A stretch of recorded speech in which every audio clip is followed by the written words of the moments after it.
Are you not entertained? Are you not entertained? Is that not why you are here? It's not. You're wondering if Gladiator 2 is better than Gladiator 1. Let's be real here. Let's talk about it.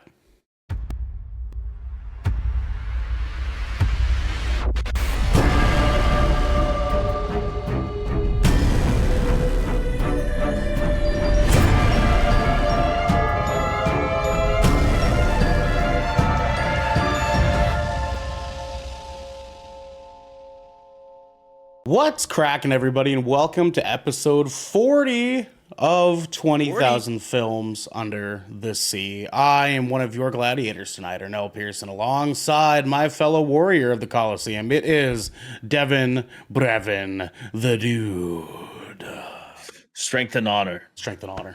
Strength and honor. Strength and honor, brother. How are you, sir? How's your Friday going? I did about 9 hours of OT today. Oh, Jesus fuck. Nine of OT. Goddamn. Raw dog paycheck, baby. Let's go. Dude, just today was my sixth day in a row of working, but my fifth week in a row of working an extra day. Make that money, brother. And I'm doing it again next week. Make that money. Strength and honor, brother. Strength and honor. Well, technically I'm not doing 6 days in a row next week because, Thanksgiving. But of course, I noticed, being the masochist I am, I noticed that my company needed help on Friday. I usually have Fridays off, Mm-hmm. And so I was just like, I'll work, I guess. Get that So Christmas I'm gonna work money, brother. Friday, but I'm gonna work right here. And dropped a second song today for the band. Yeah, shout it out, bro. Tell the people. Yeah, band's called Gladiator with a period for licensing reasons. Yeah, fair enough. Yeah, had to get that blue check mark. You know what I'm saying? There's a lot of people who used to be called Gladiator from like 20 years ago, but yeah. But the song's called Burned. It's our second song. It's got a music video. Yeah. It's on YouTube. It's on Spotify, iTunes, all that shit. But all the platforms. Go pop that off. Fucking run it up. It's even on Tidal. If you like that HD audio, go listen to it on Tidal. Tidal. Oh yeah. I forgot about it. Have you ever heard of Tidal? Yeah, I've heard of it. I haven't been on though. I wish it was like integrated in more things because I would prefer to use it because it has HD audio. It sounds really good. Yeah, sure. And they give more money to their artists versus Spotify and Apple and everything, But Spotify and Apple are everywhere, It's like the monopolies of it all.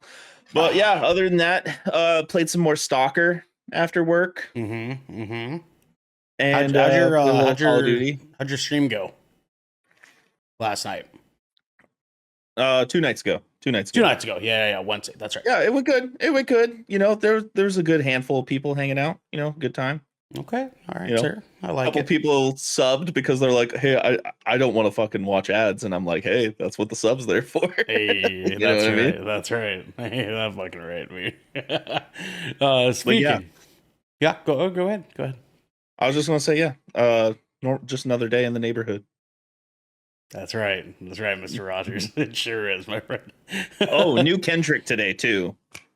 Yeah. He promoted it for 15 minutes and then dropped the album. That was, Jesus Christ, that's a Kendrick ass thing to fucking do.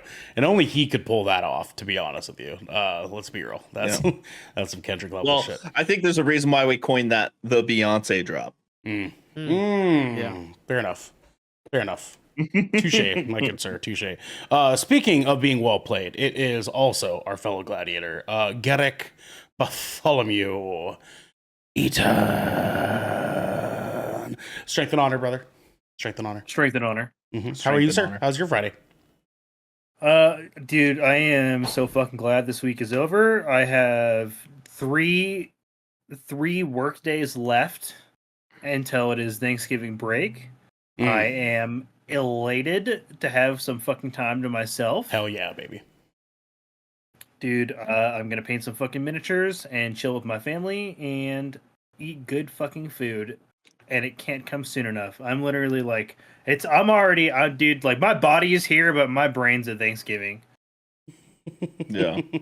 What cheesecake are you making this year? I'm actually not making cheesecake for Thanksgiving this year because they wanted to do like a bunch of other desserts, and I was like, all right, y'all got that. So I'm going to I know which cookbook I'm going to use. I'm going to use my Golden Girls cookbook this year, but I haven't had the opportunity to flip through it yet, and I'm going to choose something for Christmas. Okay. At least you're cooking something for the holidays. You had me worried for a second. I was like, blink twice if you need help. I'm absolutely baking. I just like Thanksgiving kind of snuck up on Jess and I this year a little bit. It came quick. And so like we just weren't necessarily like ready for the holiday, and so I just kind of forgot to get into my normal baking routine. So I have not allotted for the time. Gotcha. Fair enough. So I'm just going to plan to make I'll probably do 2 for Christmas to make up for it. Okay, I like it, my man. Very nice. keep us in the loop on that because we're fans of your. I really need to go through that cookbook. I've thumbed through it and like looked at some of the skimmed at a few of the recipes, and they look delicious. But it's also got like a lot of good drink recipes, which I should probably try too. Oh yeah, baby. Hell yeah. I'm excited for it. But speaking of thumbing through it, we also have our baby boy. It is DJ Symphony. What is Strength and honor, brother. Strength and honor. Strength and honor. Sir, how are you? How's your Friday? Doing good, man. My Friday is interesting. Very interesting. By interesting, and you know when I say interesting, it means I did not sleep. I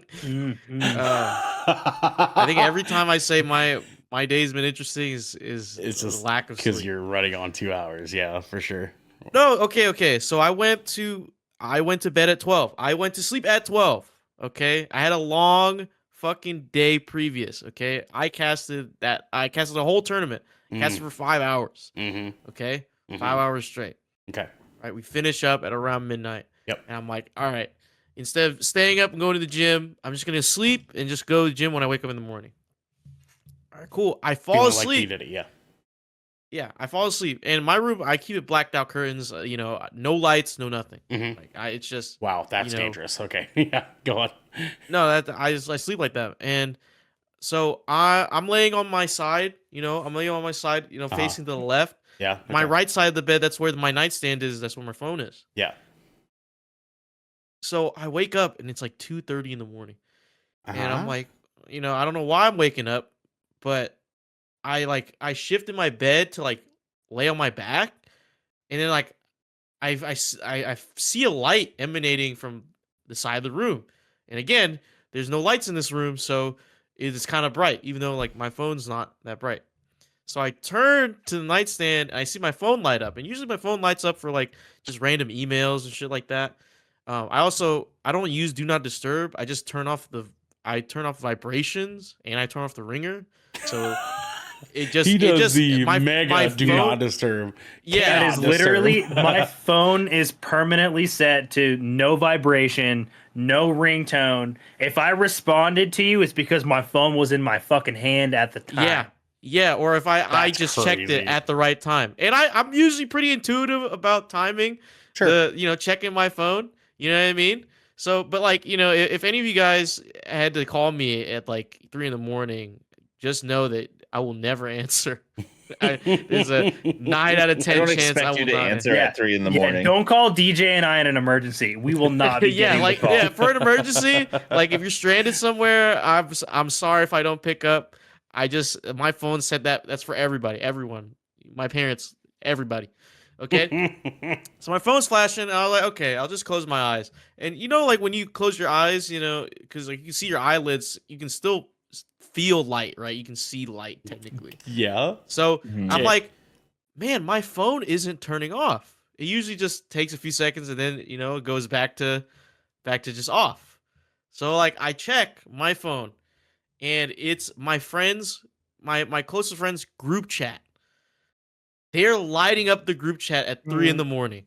Okay, it's me, my best friend Z, my other friend Sigma. She and another friend of ours named Alice. Okay, and Z is crashing out in this group chat.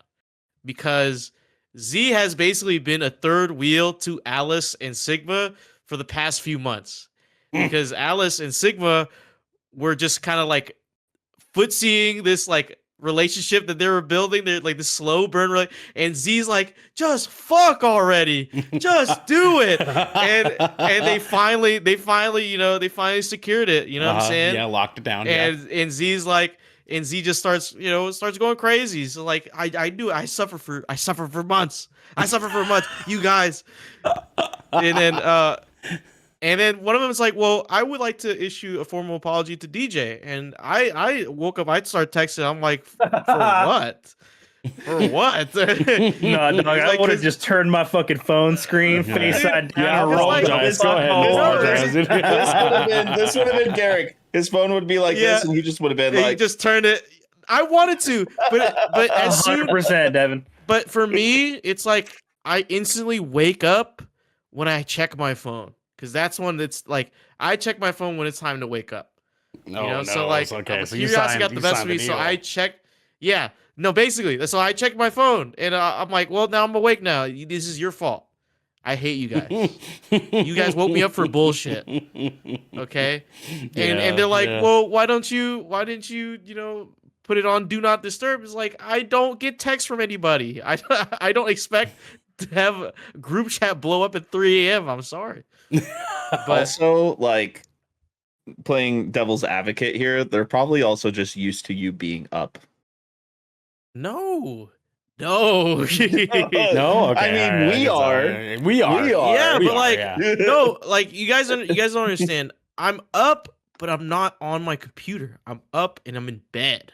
I'm up, scrolling TikTok. I'm up. Yeah, I get you. It's you're like, you know what I'm saying? I'm not it's like socially available. At that like, yeah, for sure. Because that when sometimes when I stay awake, it's just to like what's that, like revenge procrastination? You know what I'm saying? It's like that revenge bet. Like I want to take back some of the time that I thought I lost during the day that I couldn't have for myself.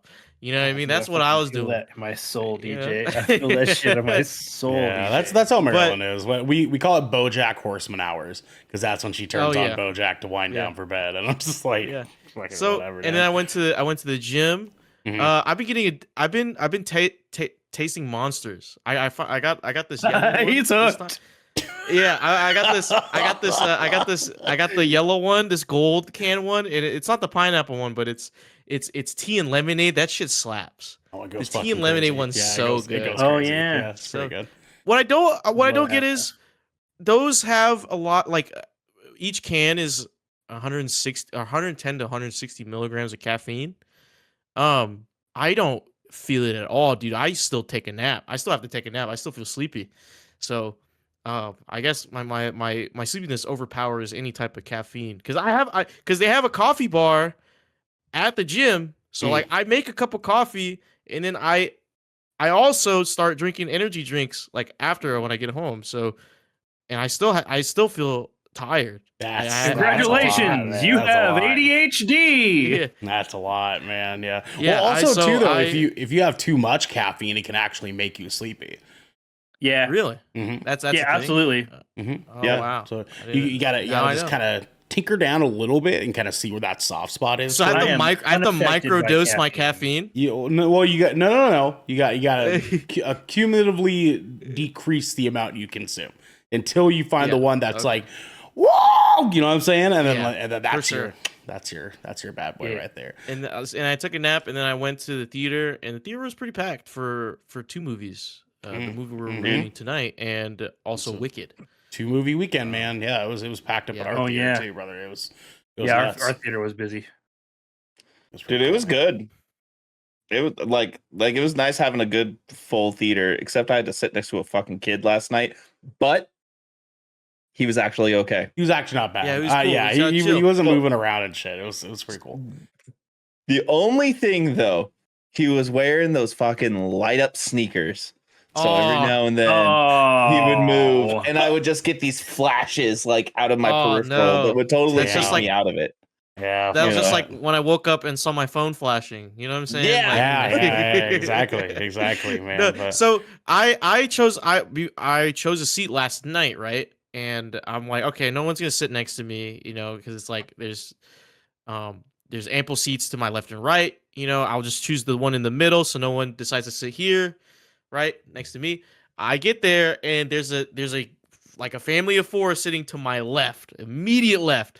And so, but I get there as the preview starts, right? So I fake a phone call and go downstairs to go to use the restroom because I also had to go use the restroom. And then I went back up as the movie starts and I sat a little bit further away because I knew once the movie starts, you can't buy a ticket. So like that secures my spot over here. Because if I just moved over a space and then someone comes up, they bought a ticket like same minute, last minute they come up and walk to me, it'd be a really awkward situation. I try to avoid awkward situations as much as possible. So we can tell. Dude, fucking socially, I swear to God, DJ and I are like the same fucking person. It's so funny.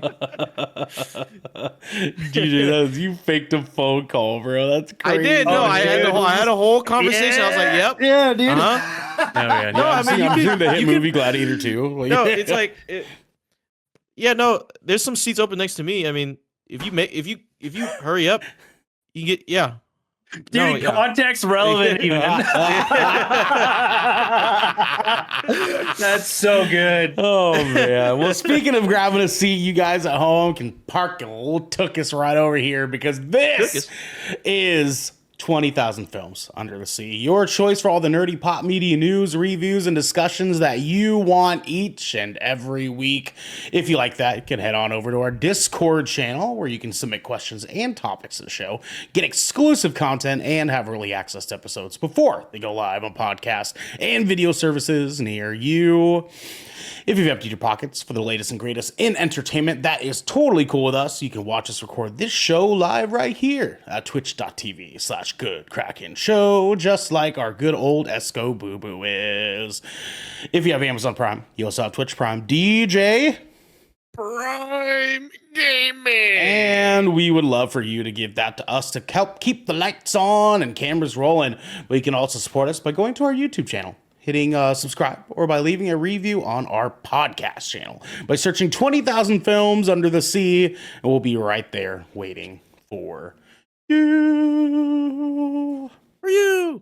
Garrick, we have some director's commentary, my friend.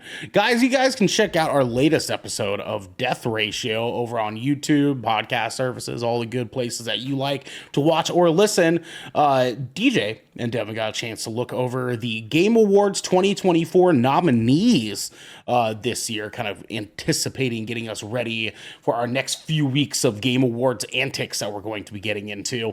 And you guys can check that out. Don't miss that. They get a chance to kind of give you guys a good idea of what we're working with this year. Speaking of which, December 12th, boys, is right around the corner.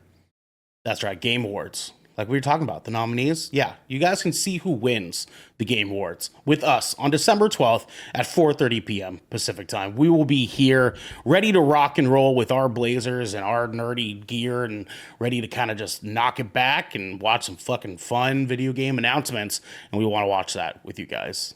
We'll be here live on Twitch. It'll be a good time. Be a good time. Let me see here. We don't need that one. That away. Our official website, goodkraken.com, is live now. You guys can check that out. We got some beautiful merchandise, like one hat here that I got.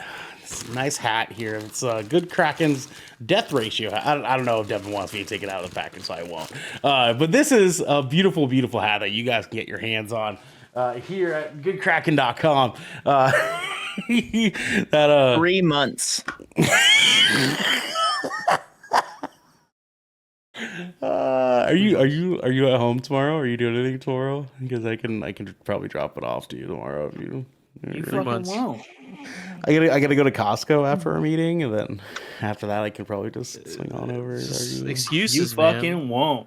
I will if he's home. I will. At this I'll do point, it. you should just ship it to him.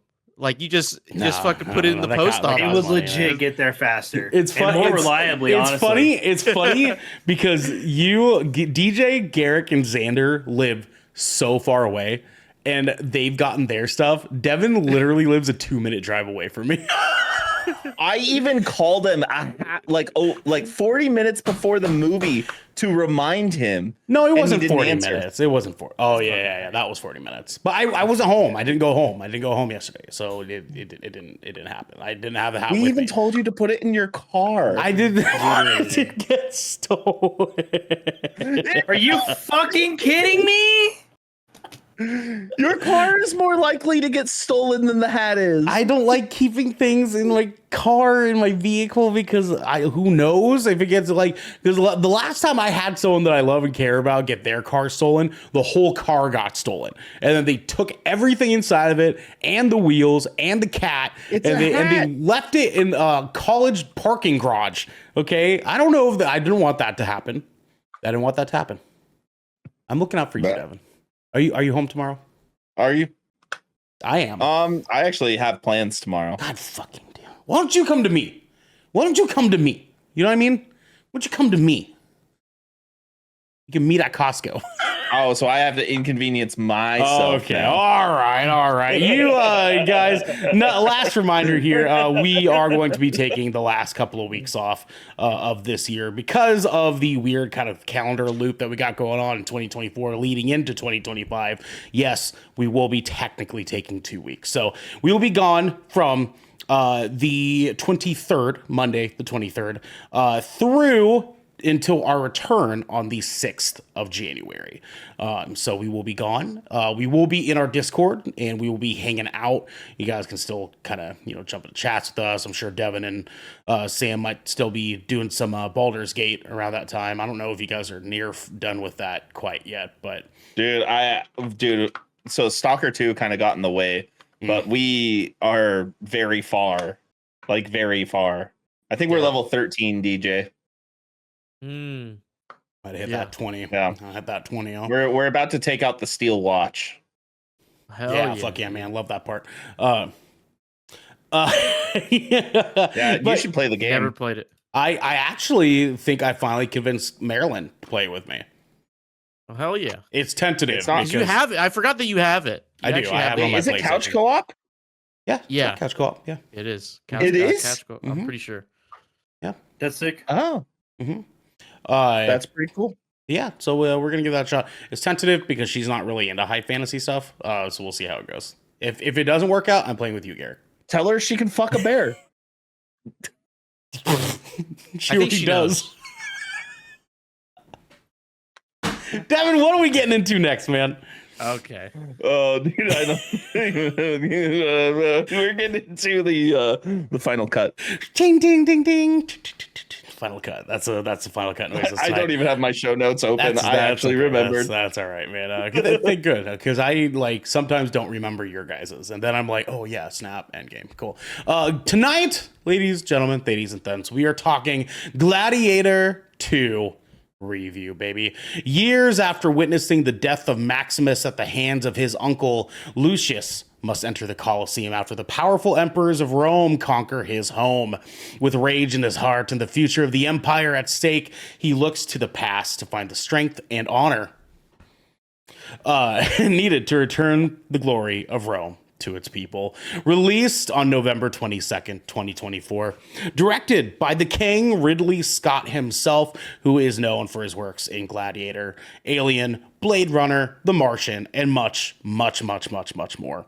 This was written by David Scarpa, who has worked on The Day the Earth Stood Still, as well as the 2023, I think, 2023, Napoleon, as well as a couple other projects that are not quite as well known. And then music was by Harry Gregson Williams, who has worked on Prometheus and Alien. The other Alien movie. Goddamn, what was it? Covenant. Thank you. The Martian and the Equalizer films.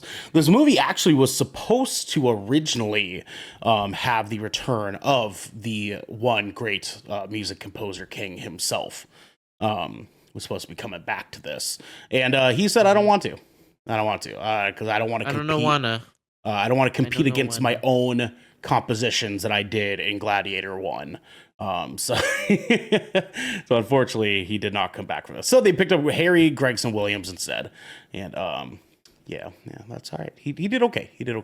Budget of $300 million and a box office so far worldwide of $98.9 million. So they've already made up a third of their overall budget. And that was as of this morning at like 11. So it could be actually more currently speaking. That's great. That's great. Yeah, that's really good. They also released this movie a couple weeks early. They released it on the 13th, so almost a couple weeks. They released on the 13th internationally, so in other places before the United States. So they had a little bit of a kickstart there. But that's still really good numbers for a movie internationally speaking. Runtime of 2 hours and 28 minutes. Some fun facts for you guys. In the years following the release of the first film, there were numerous attempts to write a sequel. Musician Nick Cave was invited to draft a version by Russell Crowe and Sir Ridley Scott. His version focused on the more mythical elements of ancient Rome and would have seen Maximus arrive in the afterlife, only to be faced with other souls who are yet to ascend further. He is eventually tasked by Jupiter and other Roman deities to return to Earth to find and kill Hephaestus, a former deity who has betrayed them. From there, he is resurrected as a Christian and finds himself journeying back to Rome on a mission to stop Christianity from spreading, while crossing paths with the new Emperor Lucius. The movie would have ended with Maximus being cursed to live for an eternity, featuring a montage of the soldier battling through the Crusades, World War II, and the Vietnam War, eventually revealing a modern-day Maximus working at the Pentagon in Washington. The studio decided not to go through with this version, but the script is available to read online. That would have fucking slapped. That would have slapped. That's that would have insane fucking sounding. slapped. I can't believe they didn't do that. I can't believe they didn't do that shit. Damn. So wait. So if he decided to come back, that would have been it. That could have been it. So that could have been it, man. That would have. He would have. Oh, dude. Yeah. Dude, Yeah, that's like a Wolverine situation. That's it might have been better. That could It might have been fucking better. You know what it is though? You know what it is? It's the original Gladiator is so grounded. Yeah. You know, it's not like fantasy. It's just so there's nothing fantasy about it besides it just being ancient Rome. Mm-hmm. You know? And I think there would have been a weird disconnect between the two. But that sounds like a cool idea for just another standalone movie, though. Movie, generally speaking, yeah, that would have been fucking. Goddamn, that would have ripped. I'm gonna actually move down to the third one before you get to the last one here.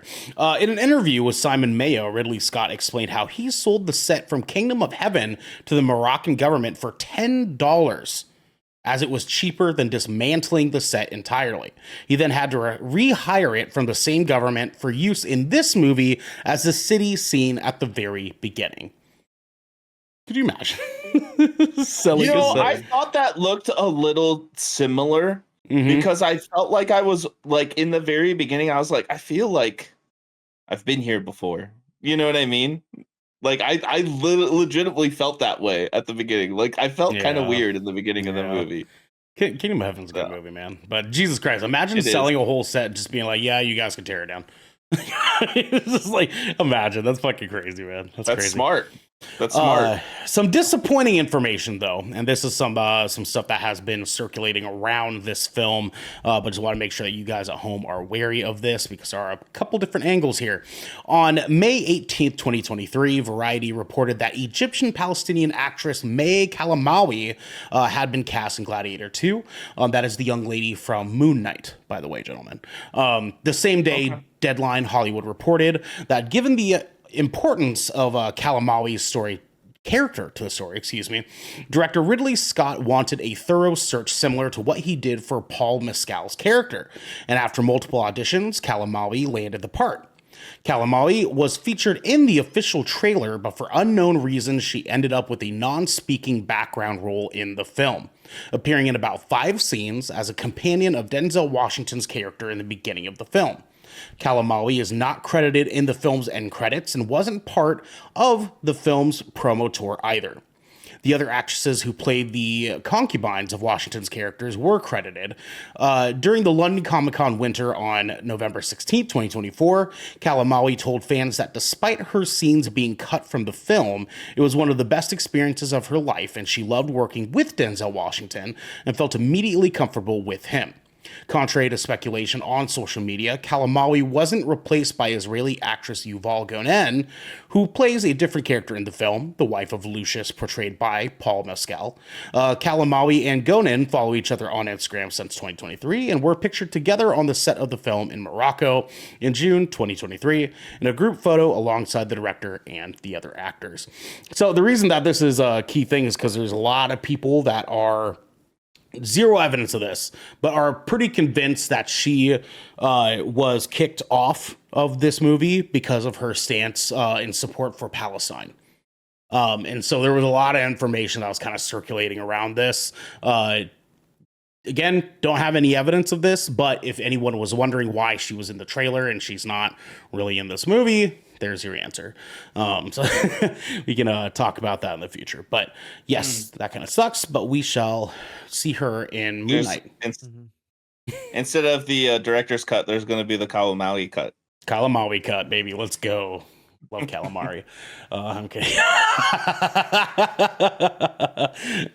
Leave it to you. Leave it to you. Hey, she's fine too. She's fine too. I don't mind. She is. Yeah, she's nice. Strength nice. and honor, dude.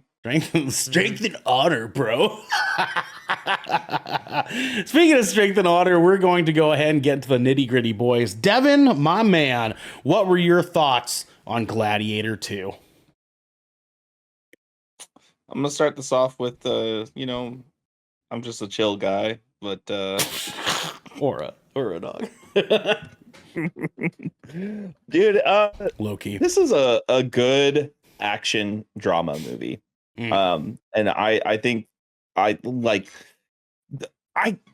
definitely have some thoughts on this. Sorry, I'm sitting kind of back because I don't know, I got no worries, pain. But this movie starts off almost exactly how the first movie starts off. It really does. Yep. You got two sides, two nations at war. Some bad things happen. Drives anger and grief of main character, right? Oh, I hate this person. I need to get revenge. It's a revenge story. That's what Gladiator is. And it is almost the same story, beat for beat. I do want to emphasize this to everybody. But this movie has fucking sharks in it, dude. Goddamn, baby. Goddamn, baby. Let's go. Sharks in it. No, this is a pretty good movie. Everybody plays their parts pretty well. But there was kind of a disconnect for me with the differing accents of all the characters. Like Denzel Washington, he's like, I'm Denzel motherfucking Washington. I'm going to talk like Denzel Washington. And like that wasn't believable for me personally. Like you mean you heard Denzel Washington in a Roman setting? I don't you talk to me that way? You know what I'm saying? Pretty much, dude. The moment that he was just like, I'm going to be emperor. You're following me. Go on, sir. Go on. Just like, dude, I was just like sitting there. I was like, man, they just straight up. That's just Denzel Washington, you know? Yeah, sure was, man. Sure was. He didn't really. He just portrayed himself, which is fine. Like Denzel Washington's really he's a good actor. I enjoy Denzel a lot, and he played his part pretty well, except for the fact of him not enveloping any character. Right? He was just him.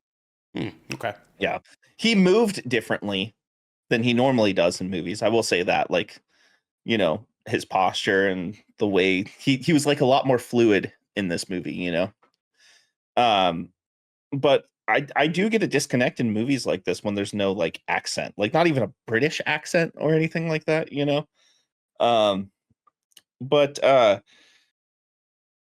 I do like the dream sequence stuff. I like how that was still a big prospect of it. That is their version of the gods speaking to them, right? And instead of them just saying, this is for the gods, let the gods decide. That's the way that they communicate, it seems like. Because they kind of established that in the first movie when he's going through the fields and everything, Set designs. Very good. Even the CG in this movie looked pretty good. Yeah. Like there was moments where I was just like, okay, I can kind of see this, CGI like cityscape, but I felt like they did a really good job on the costume designs, especially on the costume designs. They were very believable. They didn't look fake or anything. And the action was exactly what I needed from a Greek Roman, like just Gladiator brutal thing. scenes. Yeah.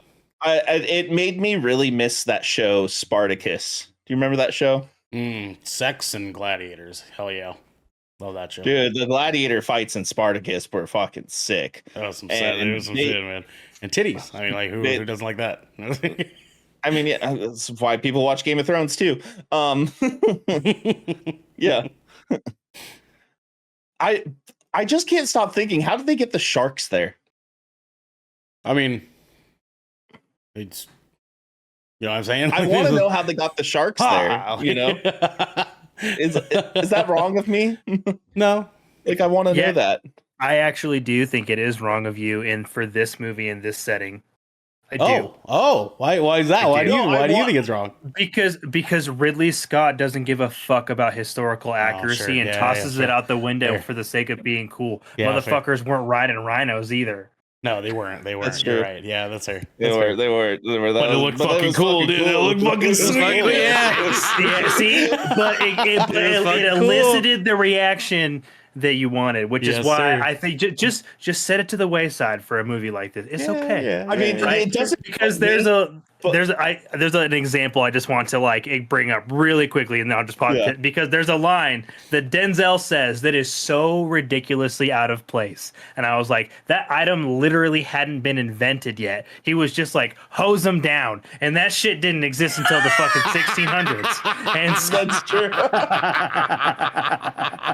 He did say that, didn't he? Yeah, absolutely. He did. That fucking gets me in like movies where it's like a completely different like fantasy world or whatever, and they're like, oh my god, and I'm like, wait, what? You don't have God doesn't exist for you? Like, you, oh my deities, maybe? Oh my gods, plural? Yeah. Like I don't know, but like, yeah, no, I get it. Go on, Devin.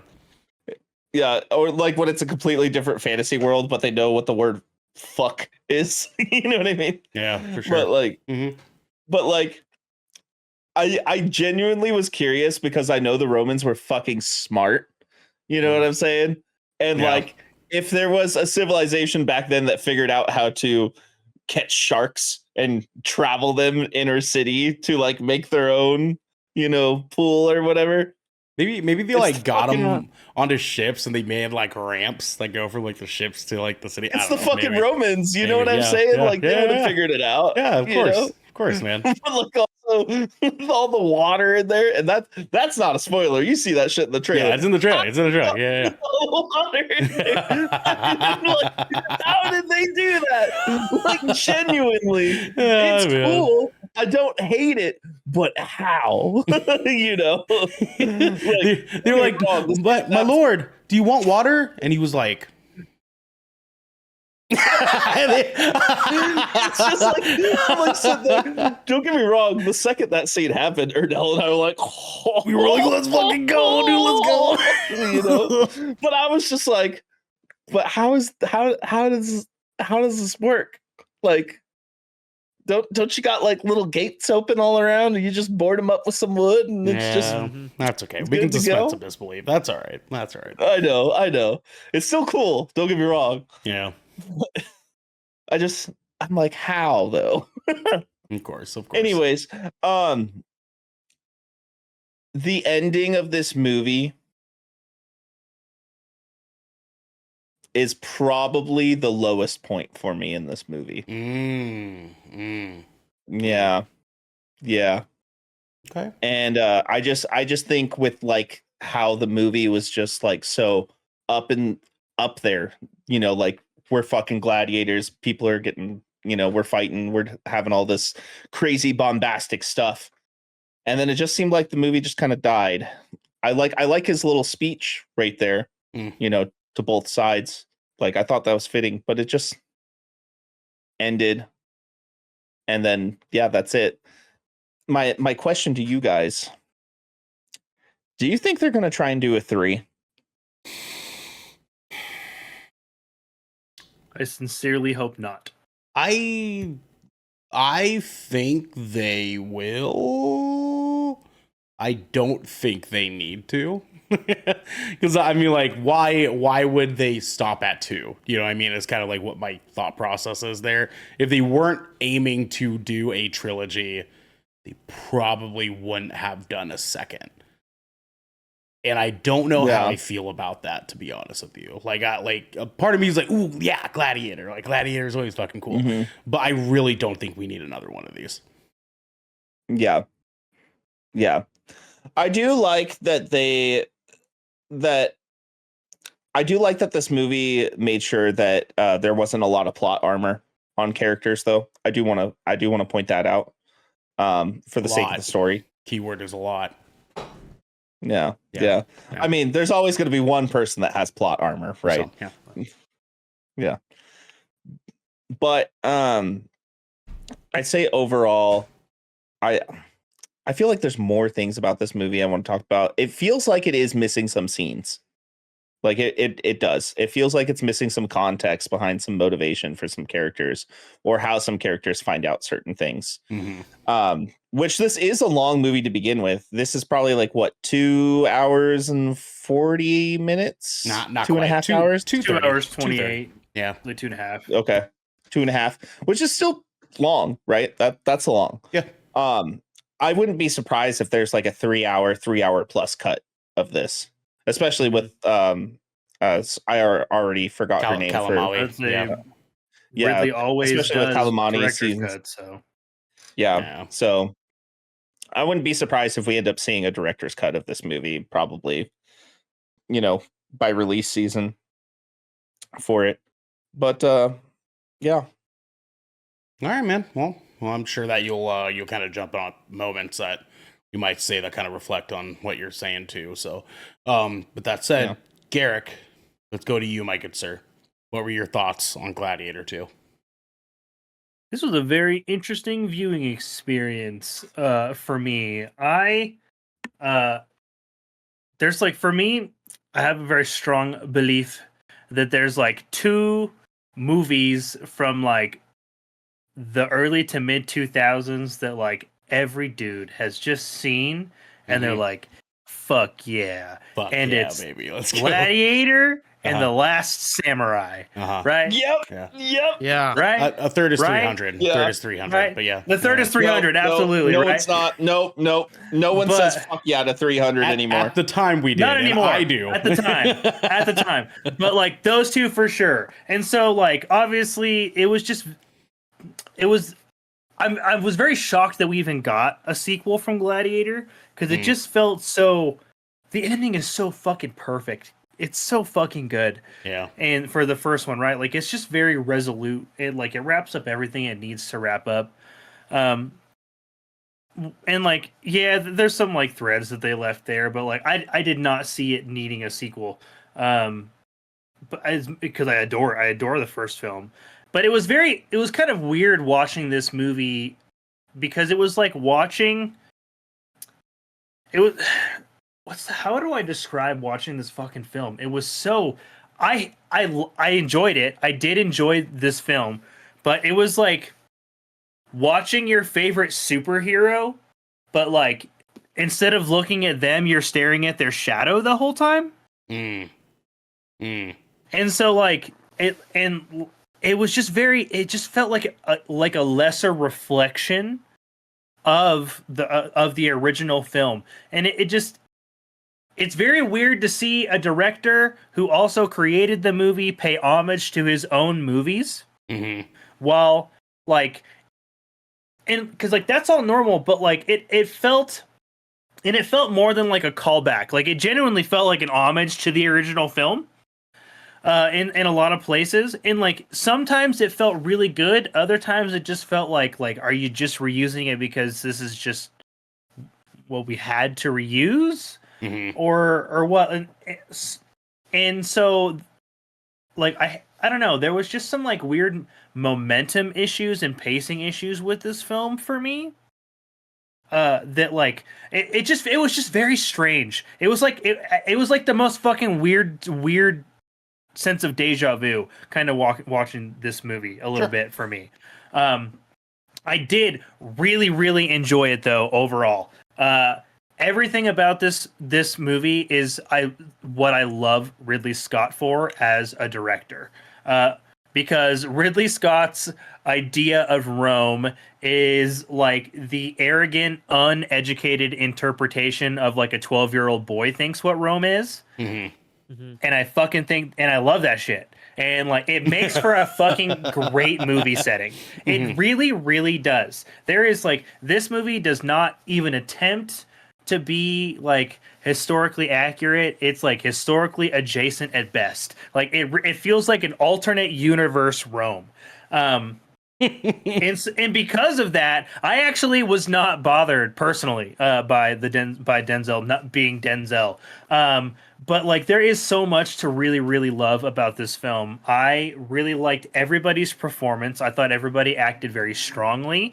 I didn't necessarily feel like we got the same emotional connection to the characters on the same level as we did with the original film, but I saw what they were trying to accomplish here, and I was invested enough. I was very engaged in this film throughout. Despite it being a 2.5-hour film, I didn't particularly feel the weight of the runtime, despite the weird pacing and momentum issues from like in the like the moment to moment story beats. Okay.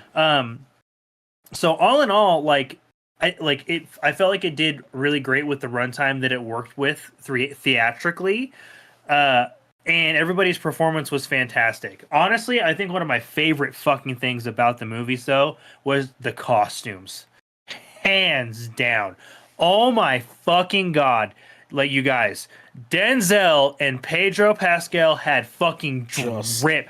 That fucking like a white, nugget, brother. That fucking white armor was so goddamn so clean. Sick, yeah, man. Dude, every fucking time Pedro was on scene, he looked fucking so good, dude. He legit looked like a fucking Roman soldier. Like he fucking that was so believable for me. So believable for me. As a matter of fact, I'll get you 1 second, Devin. There is like there's the first time like we really hear his character speak, not on the boat.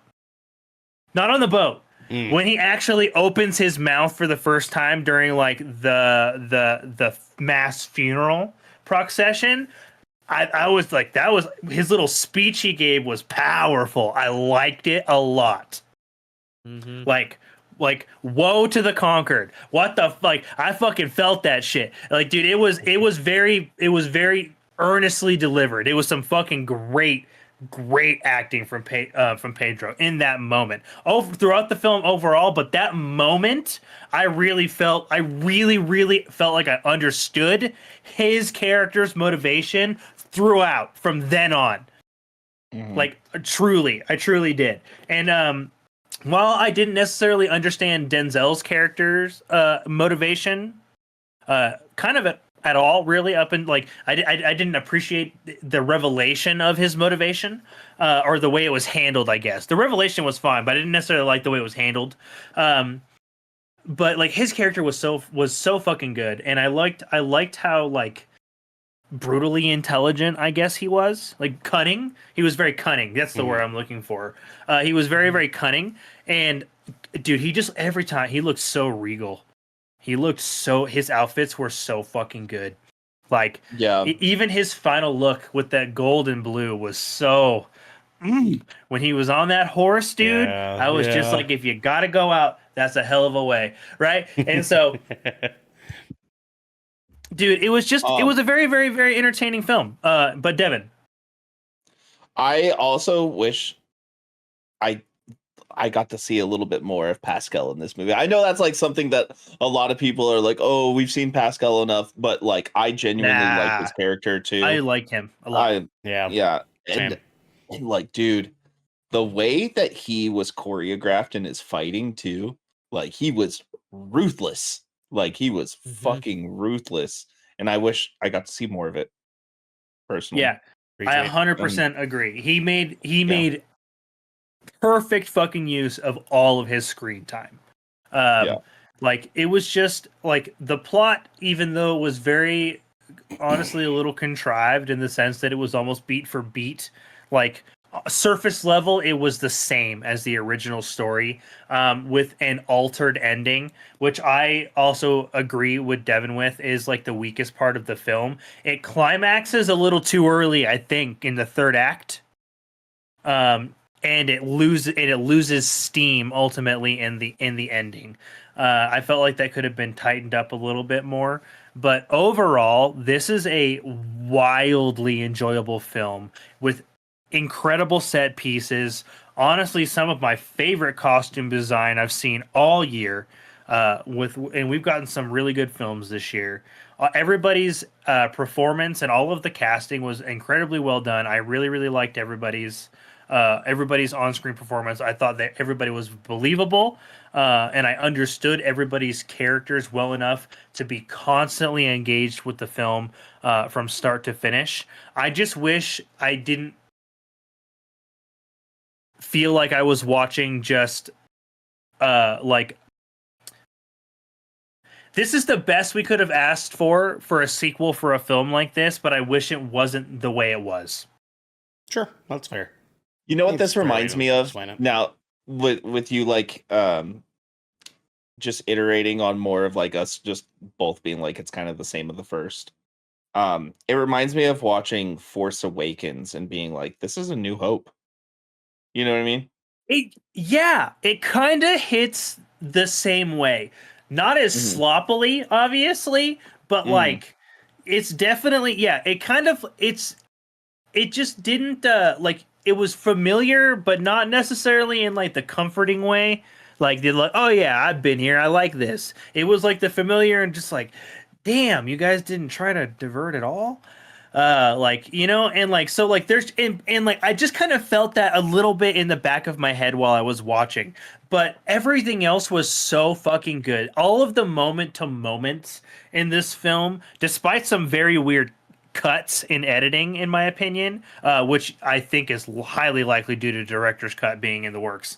Like I really did enjoy the hell out of this film. Best case scenario for a film with as lofty of a reputation as Gladiator has. Sure. All right, man. DJ, it's your turn, sir. What were your thoughts on Gladiator 2? Yes, sir. Gladiator 2. I mean, Devin and Garrett kind of just summed up all the points that I wanted to say. I mean, this is my first Gladiator. I didn't see the first one.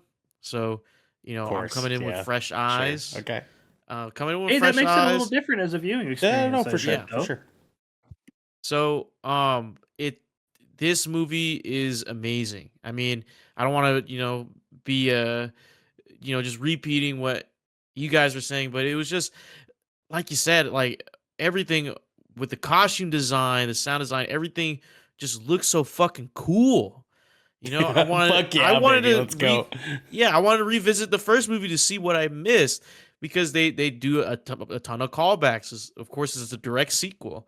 And the story is just, you know, it just envelops you. You know, it starts off making you think a certain way, and you're like, damn, and now you see the things unfold, the relationship between characters, and now this new main character, Hano, I think I can say that right. Hano, our new main character, he's going through this, and he's going to try to fight for his freedom as a gladiator because Denzel Washington's character is he's a kind of like a scout, but he's also very highly regarded because he has a bunch of money. He's got into this position of power. I wish we got to know more of his character. A lot of his stuff is kind of implied, but he never reveals more about this character. And of course,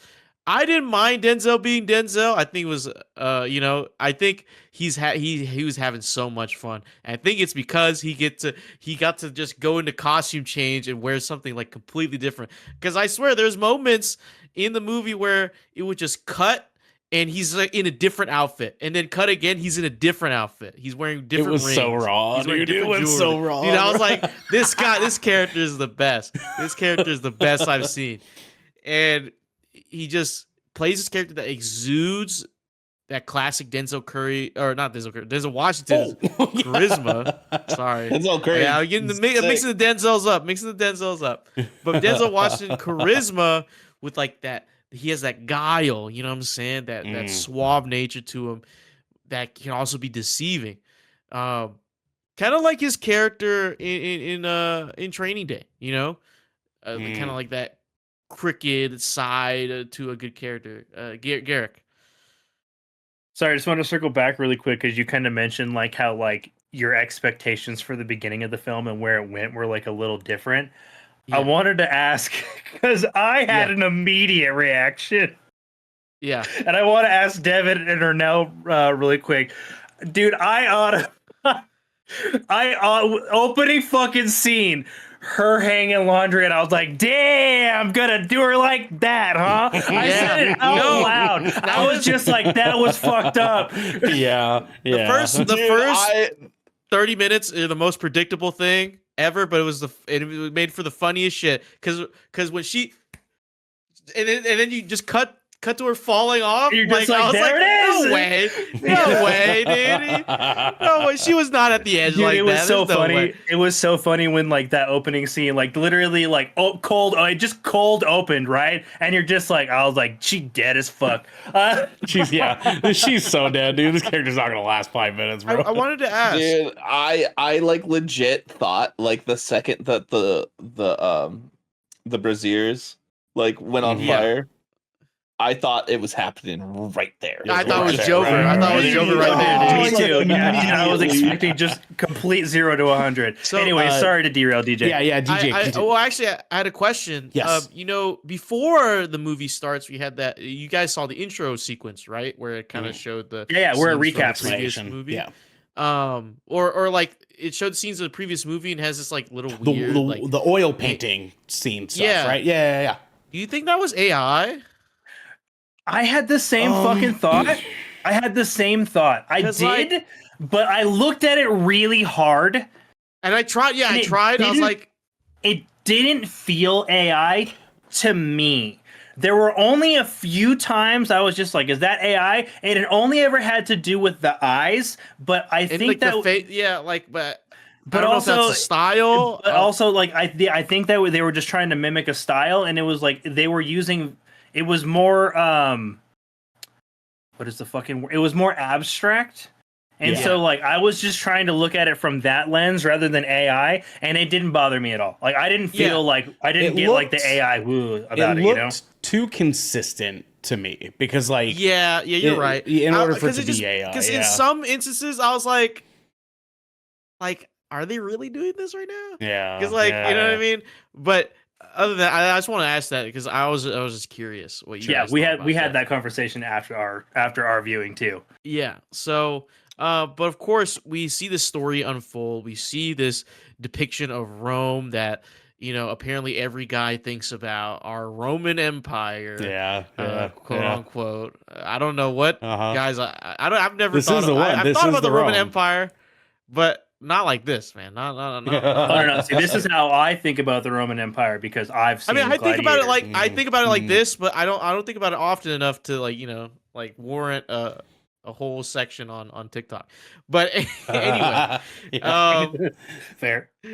Yeah. So, and of course, just all the storylines, the characters, all the characters are interesting. Even characters that don't speak, they're like with the costume design. You're looking at them like, what is your role, dude?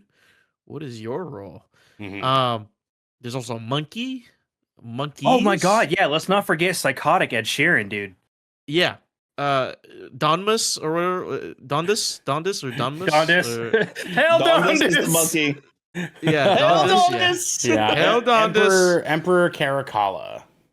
Yeah, Caracalla and Emperor was Geta. it Data?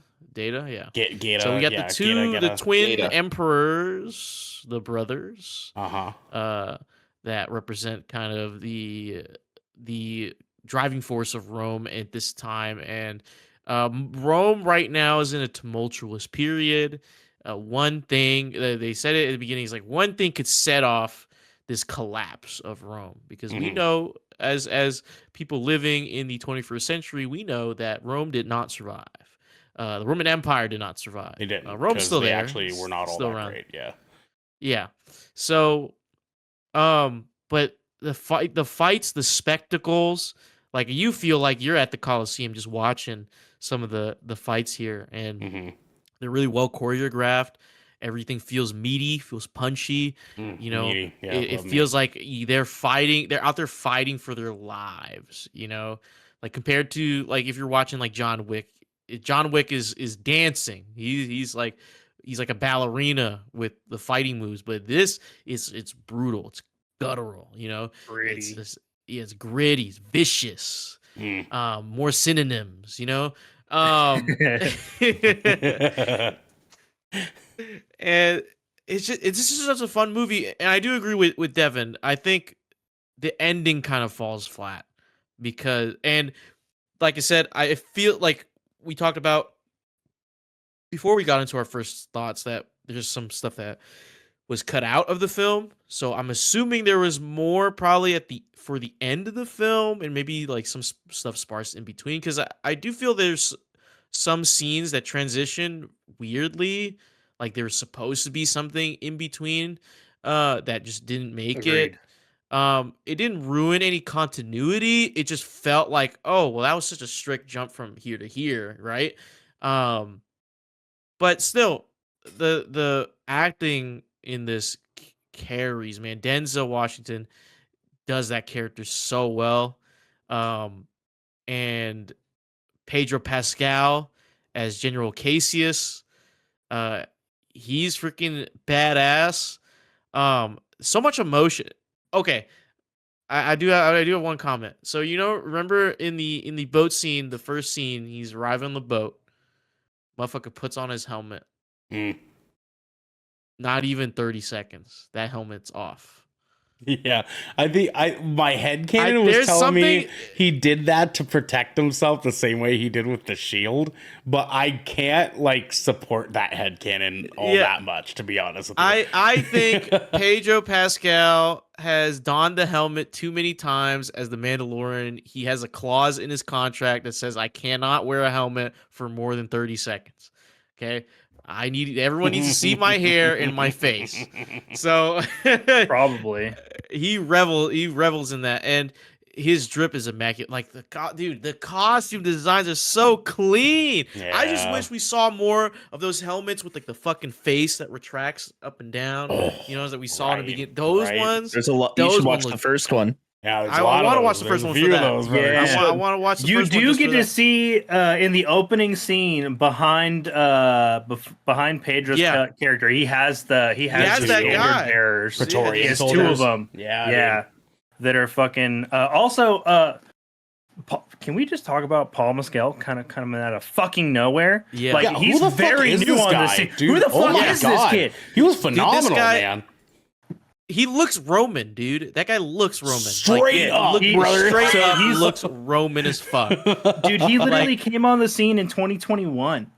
Like, he's like fresh face as an actor. Well, and it's funny because he has an actor name, dude. DJ says, like, he looks Roman, but he also looks Greek. He's Irish. He also looks English Knight. He also like he could play so many things just looking the way he does. But this man straight up looks fucking Roman. Like this man is on statues, bro. Like he is like it's crazy. Like he brother. could, dude. You could replace him with so many people, but you wouldn't bat an eye because like you could put him in Shogun as the main character, the freaking Gaijin. Yeah, dude, we could have had the same result, Devin. So I looked up his IMDb because I was curious the second that you threw that out there. And I'm looking at his known for roles, and I've never heard of these. all of us like he plays very minor roles in almost everything. This is like his dude, he's big new. break. This is his big jumping up to this and working with Ridley Scott and Denzel Washington's crazy. Yeah. Like he played a character called Junior in Foe, which only got 5.4 stars. He played a character called Harry in All of Us Strangers. He played a character just called Aiden in Carmen. But get this. This is what fucking took me back. He played a character just called Man in Phoebe Bridgers' music video for Savior Complex. Oh, Phoebe Bridgers? No way. Phoebe Bridgers, Phoebe Bridgers, same difference. And then he just played a character called Drunk Guy in the Rolling Stones Scarlet music video. Checks out. Yeah. Yeah, dude. What a wild career. So he like started as a music video actor. That's crazy. That's fucking bonkers. And now That's crazy. The fucking lead in fucking Gladiator 2. Also, one thing we haven't touched on, I want to see Joseph Quinn in a more straight up villain role that gives him a ton of screen time, by the way. Agreed. Mm-hmm. Yeah. Man. I would love like to we see just him in a role that scratched lets the him surface. flex a little more. Yeah, definitely Yeah. let him flex a little more. I would have liked it better without the twin brother aspect personally. Yeah. You know. But DJ, continue on. Paul Mescal, dude, it's so funny. His character is so funny. Like, his character's badass, but it's also funny because he opens up every speech like, I'm not a politician. I'm not a speaker. I'm a soldier. And he continues to deliver the greatest speech you'll ever hear in your entire life. Like he riles the whole crowd. He's like, but he's just like super, but I'm not a rapper. But I'm not a rapper. Yeah, that's the energy for sure. Yeah. I'm not a general. Yeah, I'm not a general. We're all soldiers. We do not die here today because we live in no death. Yeah. I think that was their way of driving home like he's a good leader because he doesn't try to be a leader thing. Yeah, right. Yeah, but like it feels like he tries hard to try not to be a leader. It just reverses right back. But it's funny, but it's super badass. This character is badass, and man, towards the final scenes when he dons the armor, my God, man, armor look a little tight on him, not gonna lie, but you know what I'm saying? He's clean, dude. He super clean. I enjoy the fuck out of this movie. This movie is great. It didn't even feel like 2.5 hours. That's how good it was. No. I wanted more. I thought like that's why I was so disappointed with how it ended. It ended so flat. I was like, is there like, I don't know, is there a mid-credit scene I gotta look for, or you know, is this a setup for another movie? I don't know. Ridley Scott is pretty notorious for his doing director's cuts. Yeah. Fuck yeah, baby. Get this movie on Blu-ray. Let's go. I let's see. How do I express this? I feel like that this movie has the most like 9 out of 10 moments I've ever seen for a 5 out of 10 movie. You know what I mean? Like this movie It's not a 5 out of 10. No, it's not. No, it's not. No. See, that's what I'm trying to say. Don't misunderstand me here. This is not a 5 out of 10 movie. This would have been a 5 out of 10 movie if all the good stuff wasn't as good. You know what I mean? Yeah. And that sounds like such a stupid fucking way to put that, because like every movie would be that way. I get that. But like, no, I get what you're saying though, because like all of this stuff hit exactly where it needed to, and if it did even a little less, it would have been like bad. That's how tight it was. Right. Yeah. Like it's just I can see what they were trying to do with this movie, and they did it.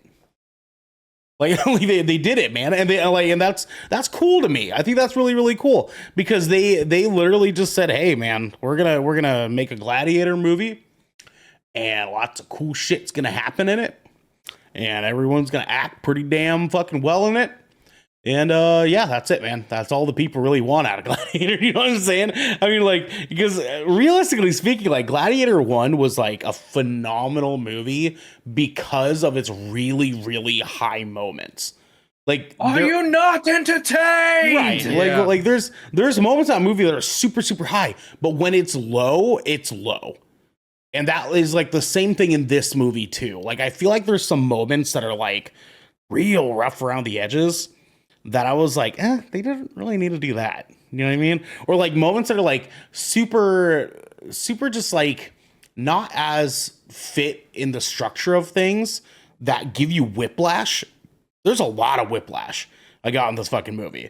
Like a lot of stuff kind of revolving around Denzel Washington's character with Macronus and like his sort of motivations and how they evolve and how like things kind of start to pace. A lot of whiplash in that storyline. A lot of whiplash regarding like Lucius and his relationship with Lucilla and like how things play out there. Like there's a lot of moments that I'm kind of like, whoa, how the fuck did we get here? You know what I mean? Like, and that kind of happens like really, really quick. And I think a lot of that is the reason for why the ending kind of falls flat. Because with that said, I'm in agreement with you guys. I do feel that the third act is really, really, really, really good until it's not. And it kind of like comes out of nowhere not being all that great. Like, and it's not that it's bad. I don't think that it's bad. I just think that there were 13 different things they could have done with that ending, and they didn't do any of them. You know what I mean? Yeah, like it just lost steam. Like I really appreciate how they handle Lucius and Denzel Washington's character in that final scene together and how they, go about, that going the way that it does. But I kind of like wanted things to have more of an impact at the end of this movie. And I kind of feel like that was sort of like reflective in a lot of the things that happened in this movie. I kind of wanted things to have more of an impact. And after we have the initial impact with like the beginning of the movie, right? Like our whole reason for why this is all happening, not a whole lot feels impactful after that. Like we see like, Lucius kind of step up into this leadership role with the Gladiators. Don't know when that happened. They don't really like build into that. It kind of he just kind of turns face, you know what I mean? And it just happens. We get some build up with Marcus, like Acacius with Pedro Pascal's character. And out of nowhere, there's a shift there that like, I don't know why the fuck they don't really explain that shift. They have like this weird shift with Denzel Washington's character. Like it's there's a lot of stuff in it that I feel just would have been better served if they spent a little bit more time sitting with characters and why they're doing things instead of like filler conversations, which I'll get into in a second. Devin. Is it weird that I would be okay if the director's cut was like 4 hours long that showed us all of this stuff? No, I would be too. Is it weird? I'd easily watch like a 3.5 hour, like another hour of this without thinking 100%. About it. Yeah, I would have been happy with that too. I mean, because like there's just a lot of stuff that I really like. There's moments that I just don't understand. Like, so okay, for example, right, Lucius and Ravi. Why was this there? Because to me, like Ravi gets on screen, right, and he's like the medicine guy, for if you guys don't remember. He gets on screen and him and Lucius are just palpable. Like they are so queer coded, it's insane. Like I thought they were gonna fuck. I thought he was like, you know what, my wife's dead, I'm now a man lover. Let's go, baby. And like, and they hinted at it too. They fucking more than once. Like they for real. And like, I don't know why this character was really in this movie, to be honest with you. Like I get that like what was that? He was a plot device. Yeah, 100%. And he was a plot device that could have been used with literally any other character in this movie that wasn't like an antagonist. right? Like it's like, and then like, you know, yeah, it just I don't know. There's moments that they give us with some character relationship moments that I felt were super just unnecessary, that we should have been spending with key characters that were far, far, far more important. I didn't need as much shit between Lucius and Lucilla. I didn't need all that. They give us like 5 different scenes with them. One was important. Arguably 2. I'd say Arguably 2. Yeah. I didn't need as much of that as they gave us, right? Like we got the point. We got the point a long fucking time ago.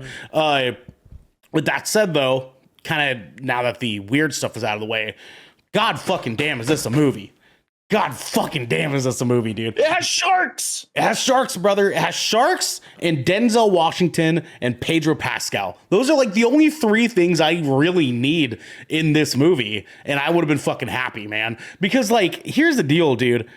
Pedro Pascal, God damn, I wish we got more of him. I'm right with you, Devin. I am right with you. Dude, honestly, he was probably the most emotionally dynamic and interesting character in this movie, second to Denzel Washington. And like I'm not gonna dive into it because I don't want to spoil this for anybody.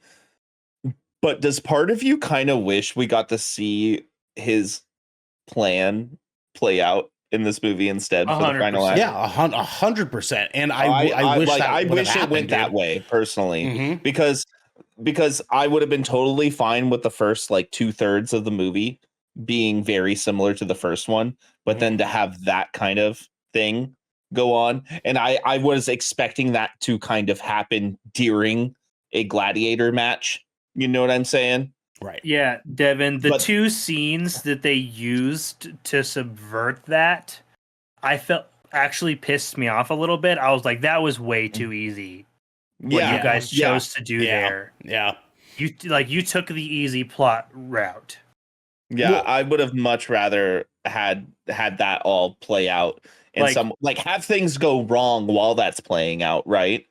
But I would have much rather that type of thing play out. Well, and my thing too is like I didn't even necessarily just want that, because I think that like what they were going for sounded really cool on paper, but just like Pedro Pascal's character has just so much range in this movie in such a short amount of time, because like even from like the moment that like we're in the beginning of the movie and we're in the aftermath of what everything happened, and he kind of like gives the order to do what they're gonna do, and he just has this grim, upset, distraught look on his face, and like that was enough for me to be like, he doesn't want this, he doesn't like this, yeah, he doesn't want to fucking do this, and that I was like, fucking brilliant fucking way to go about this, because now we're setting it up where what's the antagonistic force behind all of this, right?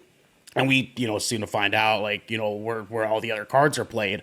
But I think that this movie would have been better served with Pedro Pascal being more present and them kind of zoning in on that relationship. And that's fine. We got what we got. Pedro Pascal is daddy always. We fucking love him. But a couple things. One, did you guys notice that, well, actually, maybe Devin's the only one that will really know this. The leader of the Praetorian Guard was the guy who plays the Hound in Game of Thrones. Oh, shit. I actually didn't even notice that. Yeah, the guy with the big purple armor, and he's like, what do we do? What do we do? that was the Hound, dude. That was Clegane. That was awesome. Like, it was fucking sick seeing him. But my point being is that every single character did really fucking, like, every actor in this movie did a fucking great job. The Twin Emperors were fucking amazing. Joseph Quinn is super fucking underrated, man. I agree, but like, goddamn, I wish I could just got like an evil Joseph Quinn, because it seemed like he had this like inner like Joaquin Phoenix energy that was just ready to come out. Like he really did. And I do agree with you in terms of like their handling. The writing, generally speaking, and handling the Twin Emperors was really weird, because I felt like they weren't committing enough to them being twin brothers and like doing this together and both having sort of like different dynamics around each other, when really it was just kind of like Joseph Quinn is getting held down by his brother. his less fortunate brother, if you will. And they didn't even really double down on that either, because they don't really treat it that way, right? And so like they did have some issues on the writing side, I feel, in terms of some of these characters. The actors were fucking extravagant, with, I think, my fucking gold star going to Denzel Washington in this movie. I totally 100% get Devin's point about the whole accent thing and whatnot. I think that once I was a few minutes in with him, I was okay. I was able to kind of like, you know, suspend some disbelief there. Because to me, like, they kind of like treated it as a terms of like, well, we don't really know where this guy is from. We know that, like, you know, he has some background in like the army and like what he did to serve and like things like that. But he, for the most part, it's kind of like this mysterious being that has fallen into place of this position that he has. And God, holds him down. Damn, does he do that position fucking well. We've only had Denzel Washington as a bad guy in any way, shape, or form in 6 movies ever. And like, and he, like, some of those movies, he's not even really fully a bad guy, which is kind of what we have here, right? Because he's like this being that's kind of just like present and doing what he's doing. And Garrick, what was that? You were muted. Oh, yeah, his justifiable motivations. Yeah, and like, because he's not the. Anyways, I'm not gonna go any further on that. He's doing what he's doing, and Denzel Washington is just such a charismatic actor that, like, if he's a good guy, I'm here for it. If he's a bad guy, I'm here for it. If he's middling, I'm fucking here for it. If he's neutral gray zone, I'm fucking here for it. Like, Denzel Washington can just be Denzel Washington in any fucking role that makes him just a badass. Just a badass old guy. And I'm fucking here for it, dog. Like, take my goddamn money. Because like there's conversations that are between Macrinus and Lucius that I thought were even better than some conversations in the first movie. And like how they handle like the jail scene, right? Well, not jail, because like his room, generally speaking, is like a cell, right? But the scene like in the end of the second act where they are together, right? And he says something along the lines of like the dream of Rome is not real, right? And he's trying to get him to understand like that was fiction, and you are convincing yourself of make believe shit. And God damn, that moment was so fucking good, and it was such a like golden Denzel Washington moment, because like he handles it in such a way that is just like, God, you're so scary for no reason. Which is like why he's so good in like The Equalizer. He's so scary for no reason, dude. Like, I would never treat this man bad. One, because I don't think he'd ever treat me bad, but I would never want to go out of my way to treat him, because he just looks like he would chew you the fuck out and it would hurt your feelings. And it would suck really, really fucking bad, dude. Yeah, man. I think that he was a standout here for me. Everyone did a really, really great job. Everybody was believable. Everybody looked like they were having a fun time.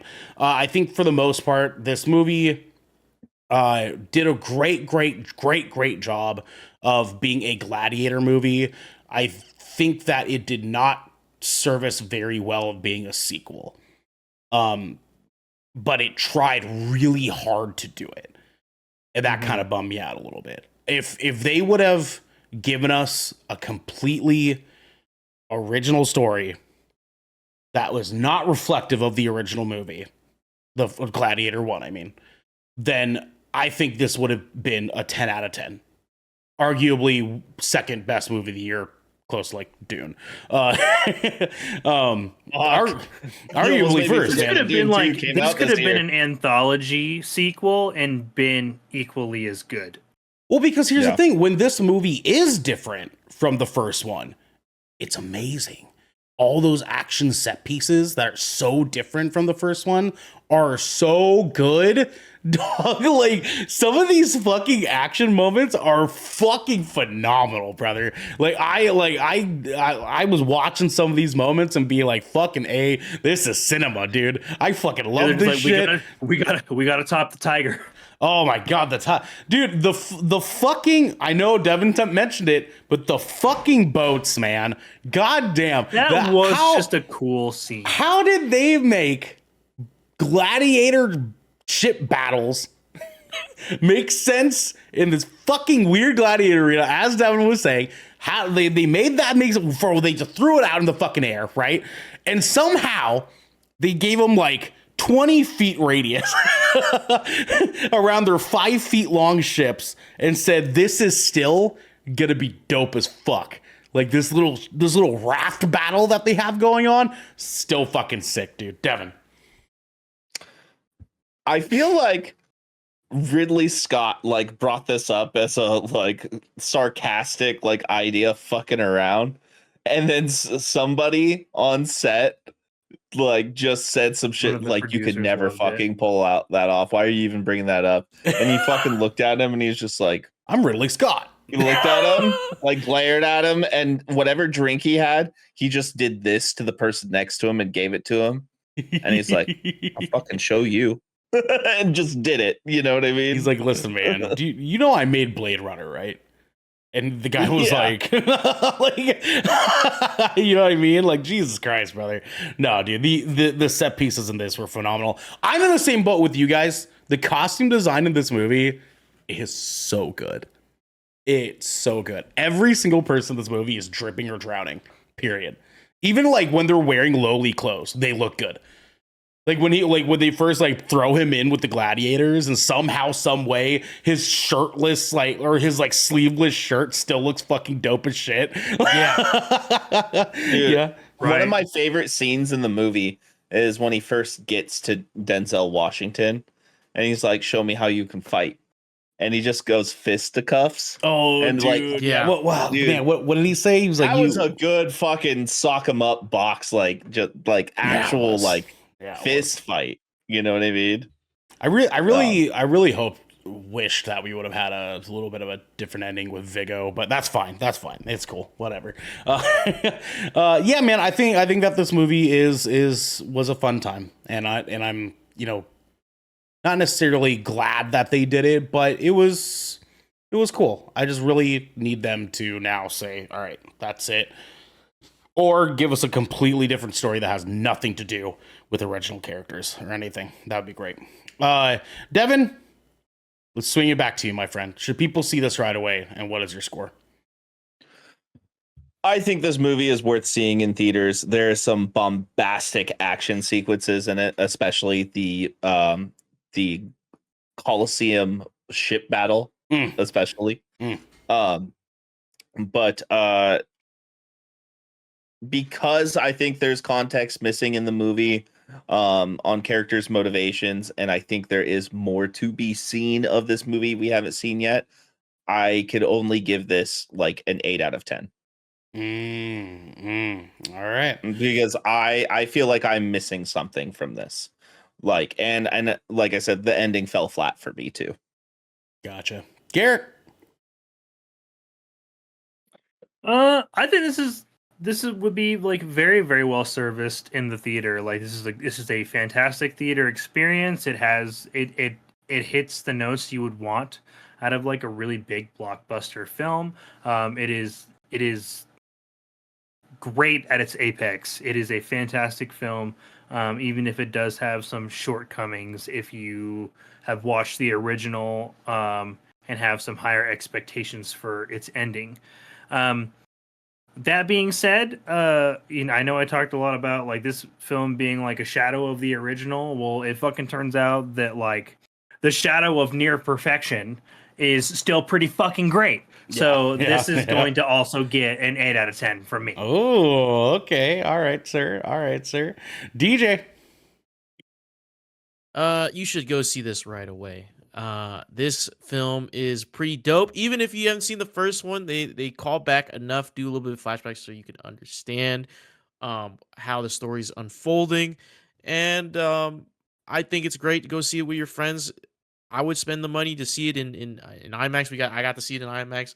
All the freaking loud noises, you get to see the Coliseum, the freaking the boat scene, the ship. Oh man, it looks so clean, so amazing. Yeah. Okay, never mind. Okay, yeah, go DJ.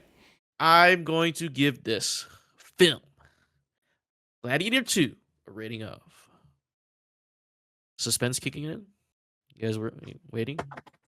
Bated breath. A 9.5 out of 10. Oh, Damn. wow. This He one was really nice. liked this movie. God damn. I son. enjoyed this. You really got to I go couldn't watch find the any original qualms. now. Yeah, you gotta Yeah, watch yeah, the I got first. to. Yeah, you do. Because if this is a 9.5, Wrestle bro. Crowe and If The dude, original if, was fucking crazy. if the ending didn't end the way it did, it would have been a 10 out of 10 for me. Yeah, he's gonna fucking love. trust Dude, me, you're trust gonna me, love the original so eat up much. the original, brother, dude. That's crazy, man. I love that for you, DJ. Yeah, you know what? yeah. Yes, see this movie in theaters. See this movie in theaters. I don't think that this movie is anywhere near mid enough in any way or capacity to justify not seeing this in theaters. If you know anything about Gladiator at all, go see this in fucking theaters. If you like action movies, go see this in fucking theaters. If you're not into like this kind of like realistic fantasy like types, I don't know really what this would be called, but Historical fiction. like you know what I mean though, like the genre of like people with swords and shields and shit like that. Yeah, Like, it's like a. This is very much like a sword and sandals drama. sword and sandals drama. I'll take it, man. I'll take it. If you're not really into that stuff, maybe sure, fine, pass on this. But I think anybody else that is into action movies and dramas and historical pieces and just really fucking cool shit happening on your screen in front of you, go see this in fucking theaters. This is also going to get Also, an 8 out of 10 from me. 8 out of 10. for me. Yes, Hell yeah. yes, sir. That means that we are at an official 8.375. That puts us at an 8 out of 10. 8.5. 8.5. We say 8.5. 8.375 is higher than 8.25. So that would on the scale that would put it at an 8.5. All right, 8.5. 8.5, baby. That sounds about right. Yeah, we can do that. That means DJ's 9.5 tip the scale a little bit. Tip the scale. Yeah, a little If bit. it was under 7.5, then it would. No, it'd have to be under 3. Yeah, it'd have to be under the 8. Fucking the math 3. guy over here. Jesus Christ, man. Who fucking Math asked is- this guy? You know what I'm saying? Who asked this guy? Dude, I play with numbers all fucking day. That's what I do for a living. This has been 20,000 Films Under the Sea, your choice for all the nerdy pop media news, reviews, and math that you wanted each and every week. If you liked what you heard, you can head on over to our Discord channel where you can submit questions and topics to the show, get exclusive content, and have early access to episodes before they go live on podcasts and video services near you. But you can also support us by going to our YouTube channel, hitting subscribe, or by leaving a review on our podcast channel by searching 20,000 Films Under the Sea, under the sea, and we'll be there waiting for you. But until next time, my friends, Strength and honor. Strength and honor. strength and honor. Strength and Strength and honor. honor, gentlemen.